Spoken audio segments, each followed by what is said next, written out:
Di ujung gang sempit di kota Pontianak, ada satu suara yang khas setiap sore. Suara minyak mendesis, diikuti tawa kecil seorang ibu. Namanya Ibu Rani.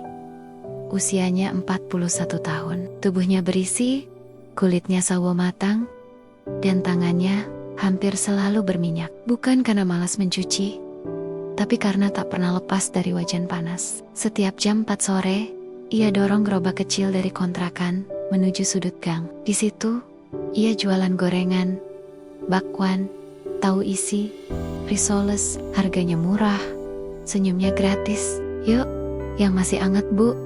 "Pak," serunya. Tapi tak setiap hari gorengannya laris.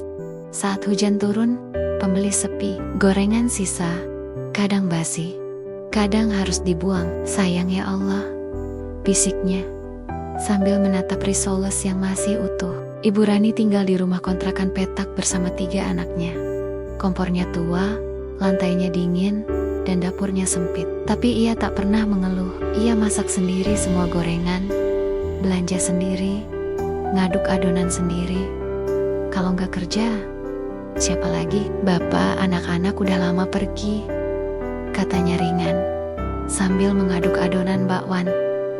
Ia tak hanya jadi ibu, ia jadi tulang punggung. Tapi tetap, hasil jualan tak menentu. Jika hujan 2 hari berturut-turut, dapur pun ikut sunyi. Dari semua pembeli, ada satu yang tak pernah absen. Mbak Fitri, karyawan toko dekat gang. Setiap sore, ia beli gorengan sambil ngobrol ringan. "Bu, ini risolesnya kok makin enak ya," katanya suatu hari. "Wah, beneran mbak, saya cuma pakai resep warisan emak." Hari itu, Mbak Fitri posting gorengan Ibu Rani di Instagram. Ia tulis, "Murah, enak, dan bikin rindu kampung." 1 minggu kemudian, pelanggan baru mulai berdatangan. "Saya lihat dari IG," kata mereka. Ibu Rani tersenyum. Walau belum sepenuhnya paham dunia medsos, sore itu hujan deras. Gerobaknya basah, wajan kosong, dan pelanggan tak ada. Ibu Rani pulang dengan sisa gorengan yang banyak. Ia masukkan ke kulkas kecil, berharap bisa dijual esoknya. Tapi pagi harinya, risoles itu basi.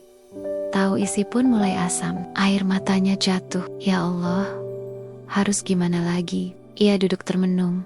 Anak-anak masih tidur. Listrik hampir jatuh tempo. Uang belanja menipis. Rasanya ingin menyerah. Tapi saat itu juga, ia teringat ucapan almarhum ibunya. Kalau nggak bisa maju selangkah, geser dikit pun nggak apa-apa. Asal jangan mundur. Esok harinya, Ibu Rani buka HP anaknya. Ia ketik di YouTube, cara menyimpan gorengan biar awet. Satu video menarik perhatiannya. Teknik vakum dan pembekuan. Ia ulangi videonya 5 kali. Pelan-pelan, ia mulai paham. Ia coba rebus risoles, lalu bekukan. Esoknya, ia goreng kembali. Hasilnya masih renyah. Rasanya tetap enak. Matanya berbinar.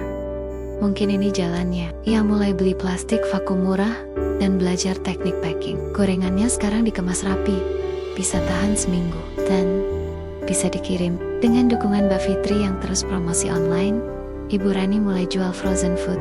Ia beri nama Rani Rasa Beku. Awalnya cuma dijual ke tetangga, lalu ke teman Mbak Fitri. Dalam 2 bulan, ia punya pelanggan tetap di 3 kecamatan. Ia mulai ajak 2 ibu rumah tangga bantu produksi. Rumah kontrakan berubah jadi dapur produksi kecil. Tiap pagi, aroma bakwan dan lumpia tercium di gang. Tapi bukan untuk dimakan segera. Semua dibekukan, lalu dikirim pakai motor. 2 tahun berlalu. Kini, Rani Rasa Beku punya 37 reseller di 22 kota.